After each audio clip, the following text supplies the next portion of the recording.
이 아침 우리에게 주시는 하나님의 말씀 에스겔서 45장입니다.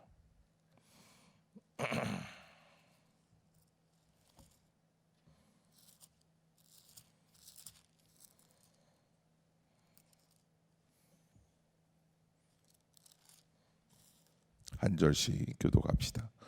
너희는 제비 뽑아 땅을 나누어 기업으로 삼을 때에 한 구역을 거룩한 땅으로 삼아 여호와께 예물로 드릴지니 그 길이는 25,000척이요 너비는 10,000척이라. 그 구역 안 전부가 거룩하리라.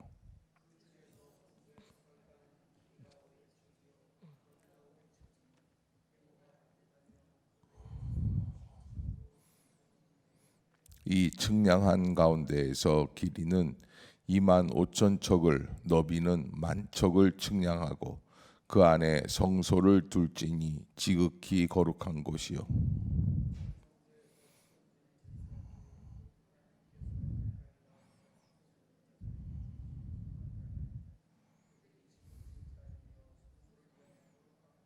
또 길이는 25,000척을 너비는 10,000척을 측량하여 성전에서 수종드는 레위 사람에게 돌려 그들의 거주지를 삼아 마을 20을 세우게 하고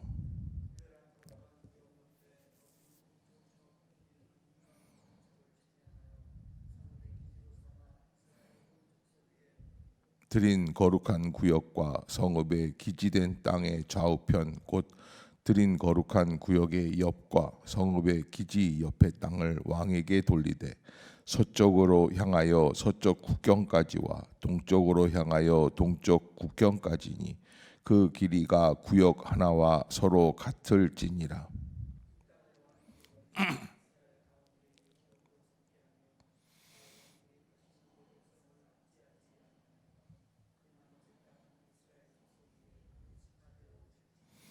주 여호와께서 이같이 말씀하셨느니라. 이스라엘의 통치자들아 너희에게 만족하니라. 너희는 포악과 겁탈을 제거하여 버리고 정의와 공의를 행하여 내 백성에게 속여 빼앗는 것을 그칠지니라. 주 여호와의 말씀이니라.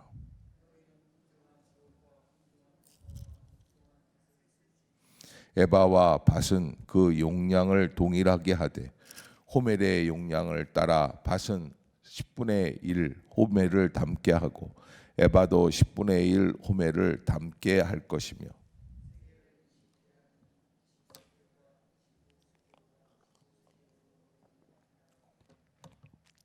너희가 마땅히 드릴 예물은 이러하니 밀 한 호멜에서는 6분의 1 에바를 드리고 보리 한 호멜에서도 6분의 1 에바를 드리며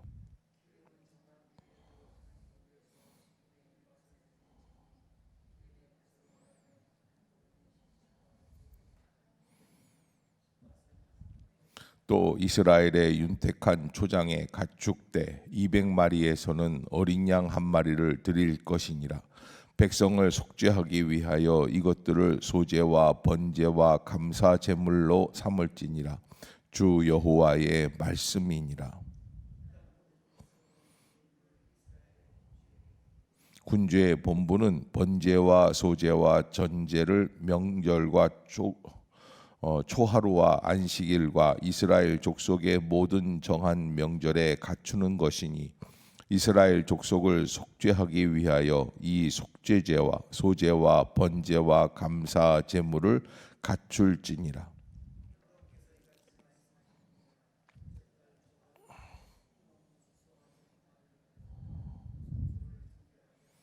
제사장이 그 속죄제 희생제물의 피를 가져다가 성전 문설주와 제단 아래층 내 모퉁이와 안뜰 문설주에 바를 것이요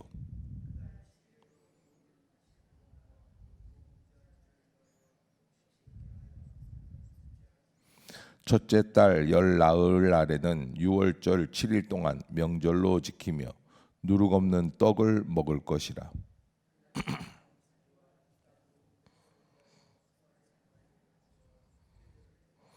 또 명절 7일 동안에는 그가 나 여호와를 위하여 변제를 준비하되 곧 이레 동안에 매일 흠없는 수송아지 7마리와 순양 7마리이며 또 매일 순염소 1마리를 갖추어 속죄제를 드릴 것이며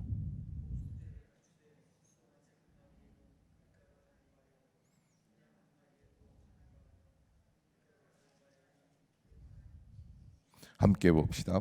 7째 달 15째 날에 7일 동안 명절을 지켜 속죄제와 번제며 그 밀가루와 기름을 드릴지니라. 아멘. 할렐루야.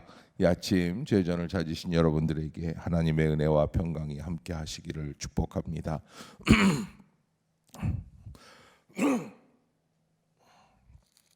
오늘 이제 45장, 이제 48장까지 에스겔서가 있으니까 약 석 장 정도 더 진도가 나가면 에스겔서의 대단원을 이제 마치게 됩니다. 하나님께서 이 에스겔서가 마치는 이 마지막 때에 주시는 말씀은 하나님의 것을 하나님의 것으로 구별할 줄 아는 신앙인이 되어야 한다. 그래서 하나님에 대한 이스라엘 백성의 전체적인 총체적인 그런 어떤 자세, 그래서 여기 안에는 그냥 단순히 하나님께만 잘 충성되게 하면 되느냐, 그게 아니라 대사회적으로도 온전하고 합당한 사람이 되어라라고 하는 거예요. 그래서 경제 정의까지도 실천해야지 돼요. 하나님 앞에 드려야 할 예물도 마땅히 드리지만 그러나 모든 사람들과 함께 올바르게 분배하고 나누는 것도 그렇게 정의롭게 실천할 수 있어야지 된다. 이것이 하나님의 백성의 참된 모습이다라고 말씀해 주고 계세요. 자, 45장 1절을 시작을 하면서 하나님께서는 이렇게 말씀을 하십니다. 1절 한번 읽어봅시다. 시작. 너희는 제비 뽑아 땅을 나누어 기업으로 삼을 때에 한 구역을 거룩한 땅으로 삼아 여호와께 예물로 드릴지니 그 길이는 25,000척이요 너비는 10,000척이라. 그 구역 안 전부가 거룩하리라. 자, 여러분, 우리가 42장부터 44장까지 성전에 대해서, 성소에 대해서, 제사장에 대해서 함께 나누었습니다. 하나님의 그 개념은 이 땅 위에서 성전은 다 무너졌을지라도 하나님의 영적인 성전은 어떻다고 그랬습니까? 여전히 건재하다는 거예요. 그래서 영적인 의미가 있느냐 없느냐에 따라서 인생은 달라진다는 거예요. 사도 요한이 뭐라고 그랬냐면 요한 3서 2절에서 사랑하는 자여 내 영혼이 잘된 같이라고, 내 영혼이 잘된 같이. 그러니까 영적인 의미를 깨닫지 못하면 아무것도 아니라는 거예요. 그 영혼이 잘 되면 범사가 잘 되고 강건하기를 내게 강구한다고 말씀하셨는데, 우리가 하나님 앞에서 이 땅을 살아갈 때 진정한 뜻이 무엇인지를 알아야 돼요. 그게 영적인 개념이에요. 사물의 본질을 알 수 있어야지 돼요. 그래서 세상 사람들은 587년에 바벨론에 의해서 예루살렘 성전이 무너졌다고 하지만 하나님의 성전은 무너졌어요? 안 무너졌어요? 안 무너졌다는 거예요. 여전히 건재하다는 거예요. 그러니까 하나님의 나라, 하나님의 백성들도 아직도 건재한 거예요. 자, 그러면서 뭐라고 말씀을 하시냐면 제비 뽑아 땅을 나누어 기업을 삼을 때에, 자, 제비 뽑아 땅을 나누어 기업을 삼을 때에는 언제였습니까? 이스라엘 백성들이 40년 동안 광야에서 방황을 마치고 가나안 땅을 정복하여서 여호수아 장군의 지도하에 들어가서 입성하게 될 때 어떻게 됩니까? 그 성들을 땅을 나누기 시작을 해요. 땅을 나누기 시작을 할 때 어떻게 나눠요? 제비 뽑아서 나눴어요. 그때 얘기하는 거예요. 그때는 어떻게 했습니까? 먼저 들어간 나라 족 지파들, 뭐 이렇게 각 지파들이 모여서 그 순서대로 이제 제비를 뽑아가지고 그 사람의 숫자대로 땅을 분배했던 그런 일들이 있죠. 여기 제비를 뽑는다는 것 자체가 하나님 나라의 특징을 얘기하는데, 제비를 뽑는다고 할 때 제일 서러운 사람은 누구냐? 열심히 한 사람이. 열심히 살았어요. 그런데 가보니까 내가 열심히 헌신하고 내가 열심히 희생하고 열심을 이러는데 똑같이 대접을 해준다는 거예요. 제비를 뽑는다는 거니까. 말이 돼요? 우리에게는 말이 안 되죠. 하나님의 나라는 그게 말이 돼. 왜? 우리가 받은 은혜는 하나님이 우리에게 거저 주심 받은 은혜. 아멘. 그래서 제비를 뽑겠다고 하시는 거예요. 그러니까 여러분, 우리가 하나님 앞에서 하나님의 나라의 개념을 알아야지 돼요. 누가 얼마나 열심히 했느냐가 문제가 아니라는 거예요. 하나님이 계획하신 대로 다 이루어 주실 거다. 그냥 제비를 뽑아서 거룩한 땅으로 그 구역을 거룩한, 하나님께서 기업으로 주신 그 땅의 일부를 거룩한 땅으로 삼아라. 그리고 그것을 하나님께 드려라. 하나님이 땅으로 뭐 하실까? 하나님이 땅이 왜 필요하실까? 하나님은 영이신 분이시기 때문에 땅이 필요 없는데, 그런데 하나님께서 땅을 받으셔가지고, 그래서 그 길이가 25,000척, 너비는 10,000척, 그 구역 안 전부가 거룩하다. 그렇게 해서 그런 땅을 측량하고 그 측량한 땅들을 어떻게 할 것이냐. 3절을 봅시다. 3절 시작. 이 측량한 가운데에서 길이는 25,000척을 너비는 10,000척을 측량하고 그 안에 성소를 둘지니, 뭘 두겠다는 거예요? 성전을 두시겠다. 하나님의 성전 그 안에. 그리고 그 성전과 더불어서 4절 시작. 그곳은 성소에서 수종드는 제사장들 곧 하나님께 가까이 나아가서 수종드는 제자들에게는 주는 거룩한 땅이니 그들이 집을 지을 땅이며 성소를 위한. 그래서 여러분, 사실 가장 우선적으로 구별해서 지어야 할 땅이 성전이 있는 땅이고, 성전과 더불어서 성전을 섬겨나갈 제사장들을 위한 집들을 준비하라는 거예요. 그것이 바로 하나님의 계획이고 하나님의 뜻이다. 그러면서 5절에 보면 길이는 25,000척을 너비는 10,000척을 측량하여 성전에서 수종드는 레위 사람들에게 돌려 그들의 거주지를 삼아, 마을 숫자까지 기록을 해요. 20마을을 만들게 하라라는 거예요. 자, 그렇게 한 다음에는 어떻게 합니까? 그 다음에는 이제 다시 또 땅을 또 재어가지고, 그래서 그 땅을 25,000척을 측량하여 성읍의 기지로 삼아 이스라엘 온 족속에게 돌리는데, 이 땅은 누구에게 돌리는 땅이냐? 8절을 한번 봅시다. 시작. 이 땅을 왕에게 돌려 이스라엘 가운데 기업으로 삼게 되면 나의 왕들이 다시는 내 백성을 압제하지 아니하리라. 그 나머지 땅은 이스라엘 족속에게 그 지파대로 줄지니라. 아멘. 그러니까 하나님께서 두 번째로 먼저 성소 제사장들 레위 지파들, 그 다음에는 누구예요? 왕이에요. 왕이 우선적인 게 아니라는 거예요. 이 이스라엘 왕은 사실은 별거 아니에요. 다른 나라들의 왕은 어때요? 하나님 같은 신 같은 존재. 그 당시에 전제주의 국가에 모든 것을 다 통치하는. 그래서 루이 16세가 그래, 짐이 곧 왕이다라고 얘기할 정도로, 짐이 곧 국가다라고 얘기할 정도로 말을 했는데, 그런 개념 속에서 왕이 최고의 권위가 있지만 왕도 여기에서는 우선권이 없어요. 성소, 제사장, 레위 지파, 그 다음이 왕이라는 거예요. 그러면서 왕이 이런 땅을 받고 그 다음에 뭘 해야지 돼요? 다시는 내 백성을 압제하지 아니하리라. 하나님이 제일 원하지 않는 개념들이 뭐냐면, 권력을 가지고 하나님의 백성들을 어떻게 하는 겁니까? 압제하는 거예요.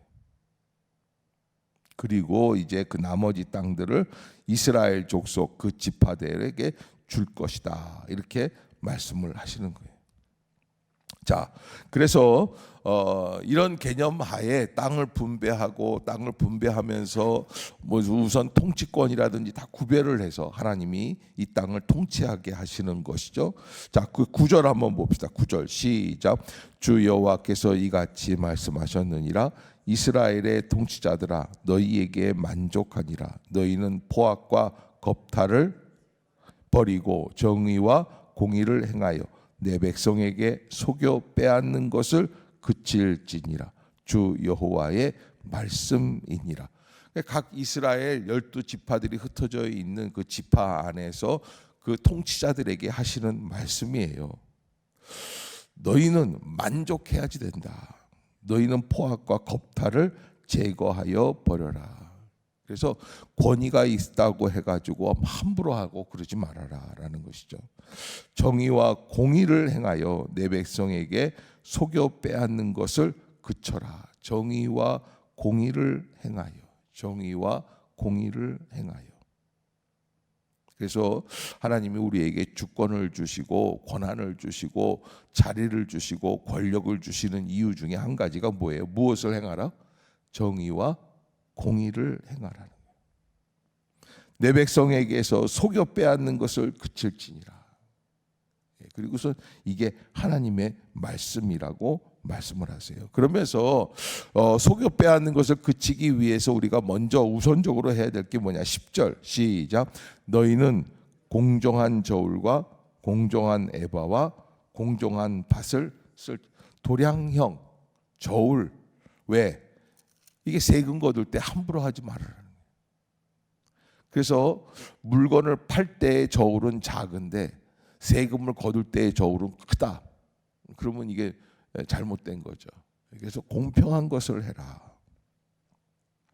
그리고 11절에 에바와 밭은 그 용량을 동일하게 하되 호멜의 용량을 따라 밭은 10분의 1 호멜을 담게 하고 에바도 10분의 1 호멜을 담게 할 것이고 세겔은 20계라니 20세겔과 25세겔과 15세겔로 너희 만회가 되게 하라. 그래서 이게 무슨냐면 다 도량형을 우리가 쓰고 있는 모든 저울들, 모든 대박들 다 이런 것들을 다 통일해서 정확무오하게 정의와 공의를 행하게 하라는 거예요. 그런 다음에 하나님 앞에서 어떻게 해야지 되느냐? 그러니까 통치자와 백성 가운데 정의를 이루자라는 것이고요. 그 다음에 13절 한번 보겠습니다. 시작. 너희가 마땅히 드릴 예물은 이러하니 밀 한 호멜에서는 6분의 1 에바를 드리고 보리 한 호멜에서도 6분의 1 에바를 드리며. 이건 무슨 얘기가 있을까요? 하나님께 드리는 예물에 대해서 정확하게 드리라. 그동안 그러지 못했다는 거예요. 하나님께서 바벨론에게 멸망당하는 그때쯤에 이스라엘은 완전히 망하는 기운 속에 자기들 마음대로 살았다는 거예요.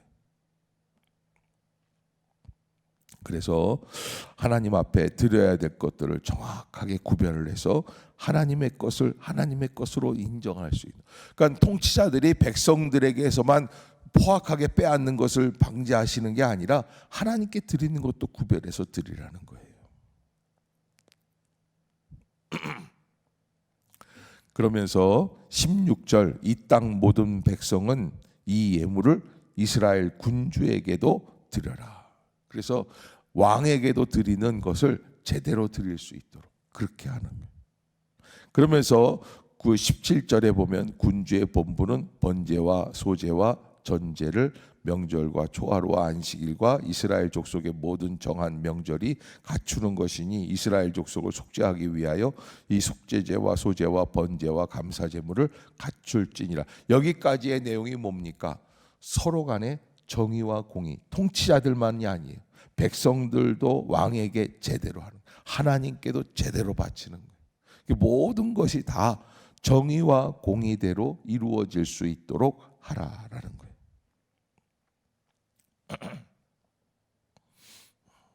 그러면서 이제 18절부터는 뭐냐? 절기를 제대로 지켜라. 자, 여러분 그 당시 이스라엘의 멸망 전에 나타났던 특징이 뭐냐면 바쁘니까 힘이 드니까 피곤하니까 건너뛰는 거예요. 함부로 하는 거예요. 그런데 절기를 제대로 지켜라. 그래서 21절에 보면은 첫째 달 열 나흘날에 유월절을 7일 동안 명절로 지키며 누룩 없는 떡을 먹을 것이다. 자, 이게 무슨 얘기입니까? 유월절 규례를 제대로 지켜라. 18절에도 여호와께서 이같이 말씀하셨느니라 첫째 달 초하룻날에 흠없는 수송아지 한 마리를 가져다가 성소를 정결하게 하여라. 초하루 절기를 제대로 지키라는 거예요. 6월절 절기를 제대로 지키라는 거예요. 모든 절기들, 하나님 앞에 드려야 할 그런 절기들을 잘 지켜 나가자. 이게 하나님 나라예요. 그 하나님 나라의 공의예요. 마땅히 가야 할 길로 가자라는. 자, 제가 늘 말씀드리지만 어제도 말씀을 드렸어요. 하나님께서 우리에게 주신 그 거룩한 은혜를 우리가 함부로 사용해서는 안 된다. 어떻게? 무엇을 위해? 나의 정욕, 나의 만족, 나의 욕심을 채우기 위한 게 아니라 무엇을 위해서? 하나님의 영광을 위해서. 아멘. 여러분 마찬가지예요. 하나님의 나라가 잘 완성이 됐어요. 그러면 하나님의 나라는 하나님의 성소를 중심으로 그 가운데 가장 중요한 땅들을 구별을 해서 거기에 성소를 집어넣고 성소 주변으로 제사장들 마을을 만들고 그리고 레위 지파를 만들고 레위 사람들이 한 20개의 마을로, 그 다음에는 이제 왕을 위해서 왕을 위한 궁전과 땅을 허락하고, 그 다음에는 뭐예요? 왕은 통치자로서 백성들에게서 잘못된 세금을 걷어들이지 않고, 그리고 백성은 어떻게 합니까? 마땅히 군주에게 드려야 할 것들을 드릴 수 있는, 서로 소통하면서. 자, 이게 보면요, 인간은 군주제도, 전제주의 그러면 정의롭습니까? 안 정의롭습니까? 대답을 좀 하기가 어렵죠. 우리는 정의롭지 않다고 생각해요. 네가 왕이야? 야, 왕이면 다 먹겠네. 이런 생각을 해요. 근데 왜 그러냐면 지도 왕이 되면 다 먹으려고 그러는 거예요. 근데 하나님은 정치, 제도, 민주주의냐, 무슨 사회주의냐 이런 거에 대해서 큰 관심이 없어요. 어떤 면에서? 우리 인간들이 관심이 많은 거예요. 하나님은 어디에 관심이 있냐면 그 모든 것 안에서 인간이 지켜야 할 마땅한 도리를 지켜 나가는 게 진짜 하나님의 정의와 공이다. 그래서 전제주의냐 민주주의냐 뭐 이렇게 뭐 프랑스 혁명 같은 그런 시민 혁명들을 만들어서 더 이상 이제 이런 군주제도 이런 것들을 없애버리자, 그런 게 아니라 하나님은 왕이 됐으면 왕으로서 마땅히 가야 할 길을 가라는 거예요. 국민은 국민으로서 마땅히 해야 할 바를 하라는 거예요. 제도가 문제가 아니라 마음이 문제다. 그래서 하나님의 나라는 그런 모습들로 바뀌게 하시는 거죠. 거기에 하나님의 나라의 묘미가 있습니다. 그러기에 사랑하는 성도 여러분, 우리는 이렇게 생각해요. 야, 우리 집에 아빠가 문제야.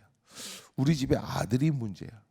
우리 집에 돈이 없는 게 문제야. 뭐가 문제야? 이렇게 얘기하지 말고 지금 있는 자리에 내게 주신 그 영역에서 내가 어떻게 해야 되겠어요?